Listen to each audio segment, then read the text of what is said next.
Salut à tous. Alors aujourd'hui on se retrouve sur le Michigan, donc sur Fishing Planet. On va faire un petit tuto en vidéo sur le matos, donc notamment les moulinets et les fils, ce qui est résistance. On va aborder ce sujet-là parce qu'on voit pas mal de bas level qui n'arrêtent pas de casser leur moulinet et ou leur fil ou leur canne, peu importe. Un peu de tout des fois, on voit un peu de tout et n'importe quoi, même des fois des hauts level. Donc on va se servir de ce petit tuto pour vous expliquer un peu tout ça.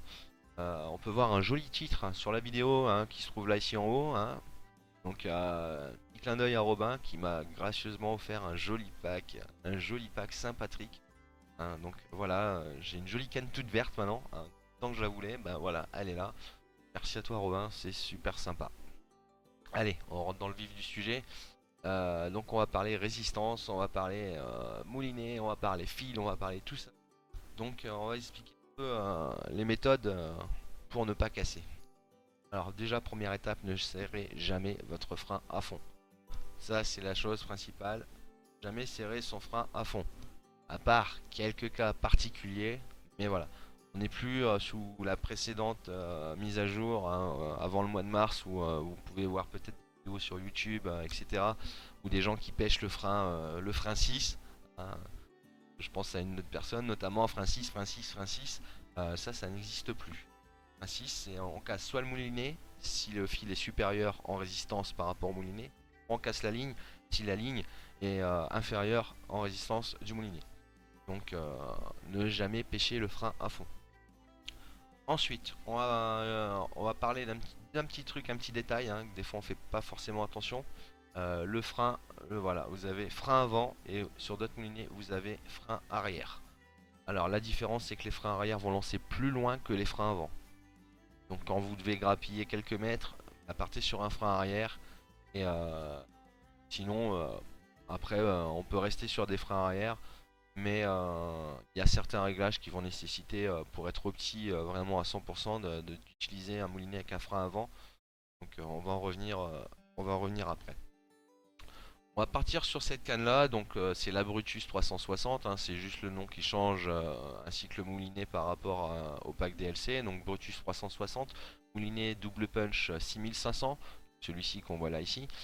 Une résistance de 12 kg pour le moulinet et une résistance en fil de 13,6 kg, c'est de la tresse en 28 centièmes.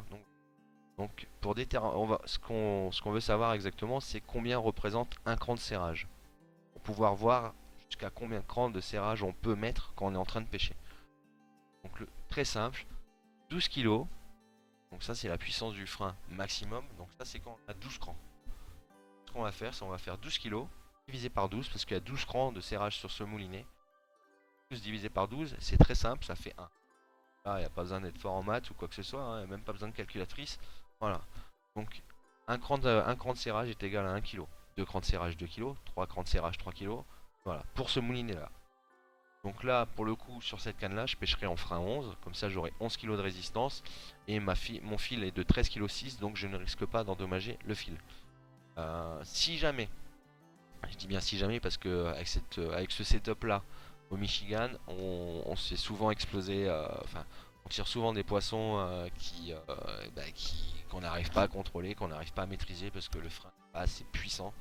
On peut pas les taper dans les 12 kg parce que là on va entamer directement la durabilité et ça monte ça descend très très rapidement au niveau du moulinet. On peut le casser vraiment en 2 secondes, donc on va pas se mettre en frein 12 et on prie pour que ça passe quoi. On serre les fesses, on rentre la tête dans les épaules et on attend que le poisson se calme. Des fois il se calme, des fois il se calme pas. Alors quand il se calme pas et qu'il prend tous nos mètres de fil, donc là on a 232 mètres, bah, on se prépare à faire un Alt F4. Donc on prépare les mains, elle arrive à 230 mètres, préparez vos doigts, Alt F4. Et si vous voyez que il va vous prendre les 232, dans ce cas là vous faites Alt F4. Vous allez perdre le poisson mais vous n'allez pas casser votre moulinet. Donc ça c'est la chose principale à savoir. Avec le Alt F4, vous ne casserez plus rien au niveau matos. Au niveau du moulinet, si vous faites bien les choses, vous ne casserez pas de moulinet. Arrivé au level, lors du style niveau 20, niveau 22, si les gens cassent leur moulinet, c'est qu'ils n'ont pas su gérer la chose. Soit ils avaient un mauvais setup, soit voilà, le poisson a vraiment tiré trop de mètres de fil et ils n'ont pas fait Alt F4. Donc voilà, sinon on ne casse pas de matos. Là, je dis ça parce qu'il y a pas longtemps, le Michigan était ouvert au bas level. Les bas level, avec le pack DLC, ils avaient accès donc à ce matériel-là. Donc ils pouvaient pêcher les gros poissons, sauf que il y a des gros poissons qui ne pouvaient pas remonter et casser leur matos. Et le problème de ce pack qu'ils avaient sorti pour l'occasion, c'était que le pack, on pouvait pas réparer. Donc il fallait impérativement racheter le moulinet et racheter la canne. Enfin, là pour le coup, ils cassaient le moulinet, mais ils devaient racheter le moulinet seulement comme ils étaient bas level. Il n'y avait pas le niveau requis pour pouvoir racheter le moulinet. Et du coup, ils avaient acheté un DLC à plus de 40 euros pour rien au final. Donc c'était un peu dommage. Donc il y en a pas mal, hein. Petit clin d'œil à Robin aussi qui se sont fait avoir là-dessus, hein, qui ont explosé leur moulinet de 12 kilos et ils se sont retrouvés du coup à pêcher avec un frein de 10,5 kg sur le moulinet d'en dessous. Et bon, du coup, ils avaient encore enfin, encore moins de chances de ramener le poisson, quoi. Donc voilà, donc là c'est un calcul très simple, hein, 12 crans de serrage, 12 kilos de résistance, voilà. Là on va partir dans des calculs un peu plus complexes où là on va sortir la calculette, on va sortir la calculatrice. Donc là on part sur une jig winner de 70, puissance, la ligne maximum 4,5 kg. Ça c'est la résistance de la canne, hein, on peut pas passer les 4,5 kg. Et la ligne, du coup on va mettre une 4,5 kg également, donc là c'est du fluoro en 28 centièmes. Euh, donc là j'ai mis un Espira ML 3500, donc c'est un frein avant, donc ça lance un peu moins loin, comme je l'expliquais précédemment. Donc si jamais je dois taper plus loin, je vais prendre le MLR 3000. Voilà. Là je le mets pas parce que là le ML 3005 me permet de vraiment d'être trop petit, de taper le plus possible dans la résistance sans endommager le matériel. Je vais vous expliquer. Alors donc on a les 6 kilos, on a 8 crans de serrage sur ce moulinet. Donc 8 crans de serrage. Donc on fait 6 kg divisé par les 8 crans de serrage, on obtient 0,750. Donc ça c'est un cran de serrage est égal à 750 grammes de résistance. Donc nous pour le coup on va monter, on va pêcher en frein 6. Alors si je multiplie, je fais les calculs. Donc 6 kg divisé par 8 crans multiplié par 6 crans de serrage, on obtient une valeur qui est de 4,5 kg. Donc on est ric-rac, hein, on est vraiment pile poil, on peut pas faire mieux là pour le coup.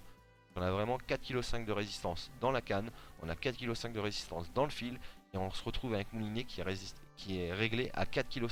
C'est-à-dire que dès que le poisson va tirer au-dessus de 4,5 kg de résistance, hop, le moulinet va faire son travail, va libérer la ligne et on va pas casser le matériel. Donc ça c'est vraiment un réglage qui est parfait.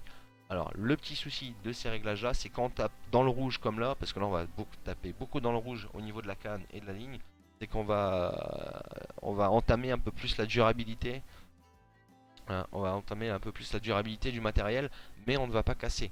On va pas casser en 2 secondes ou 5 secondes, c'est vraiment à la longue, hein, sur une vingtaine de poissons, une trentaine de poissons, on aura perdu un peu plus de durabilité avec ce réglage là, sur ce setup là, que si on pêcherait en frein 5 par exemple, au lieu du frein 6. Frein 5, on serait à 3 kg 750. Donc là, on reste dans le jaune orangé, on tape pas trop dans le rouge. Voilà. Mais voilà, il y a des poissons, vaut mieux avoir un réglage comme ça. Après, ça ne nous empêche pas de prêcher encore au frein 4 ou des choses comme ça pour économiser le matos. Mais moi, je pêche toujours voilà, frein 6 sur ce setup là. Et ça me permet de tirer les plus gros poissons que je peux tirer avec cette canne. Ça me les fatigue assez rapidement. Et après, à la rigueur, quand le poisson est fatigué, oui, pourquoi pas de descendre d'un cran ou deux de serrage. Et voilà. Mais sinon, c'est parfait. Au niveau de la Tora 290, donc elle, je lui ai mis un double punch 6500 parce que voilà, il n'y a que ça qui peut lui aller, tout simplement.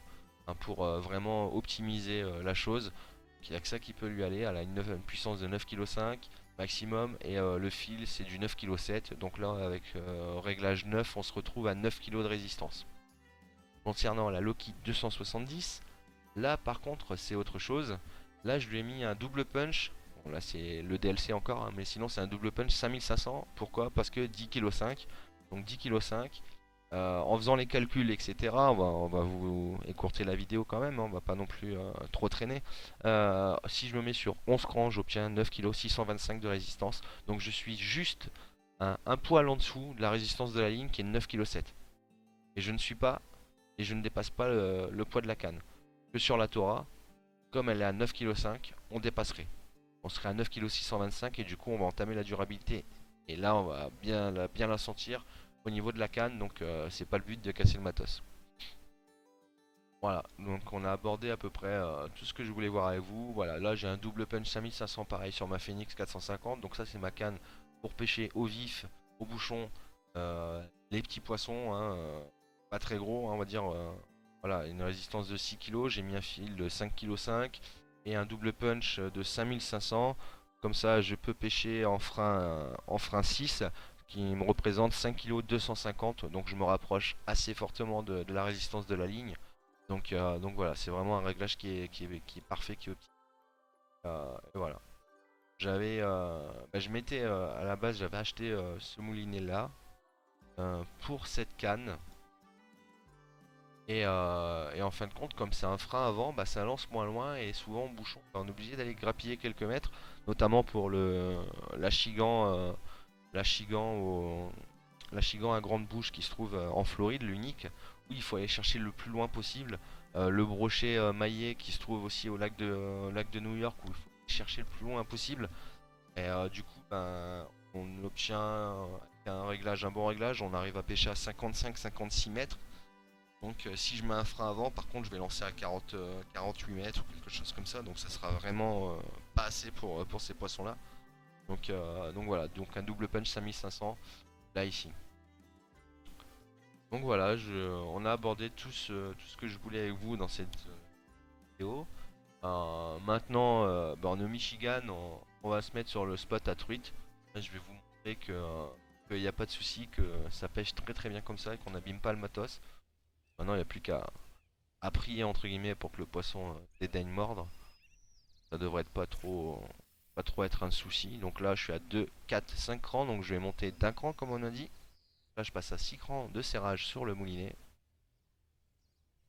Donc je passe à 4,5 kg de résistance. Au-dessus de cette résistance là, en gros, le moulinet va faire son travail, va libérer le fil. Et en dessous, non. Donc on va pouvoir vraiment mettre la pression sur le poisson. Et voilà. Là, on va faire un peu de stop and go. Ça devrait, je pense, pas tarder à mordre. Poisson assez vorace, la truite, hein. Donc après, oui, on a un matos qui est léger pour là où on pêche, mais il y en a assez. Donc avec le petit tips que je vous ai expliqué pour gratter quelques mètres de ligne, hein. Voilà, on a 232 mètres de fil là. Il y a de quoi faire pour amener de la truite, quoi. Je vais vous montrer. Donc là, voilà, on a entendu le moulinet qui a fait son travail. La canne qui monte dans le rouge, hein, et on voit qu'on perd pas en durabilité, hein, donc on peut y aller.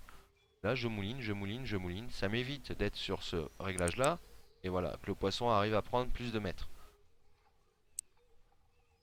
Là, si je fais ça, là pour le coup, c'est pas un très gros poisson, donc il me tire pas de fil.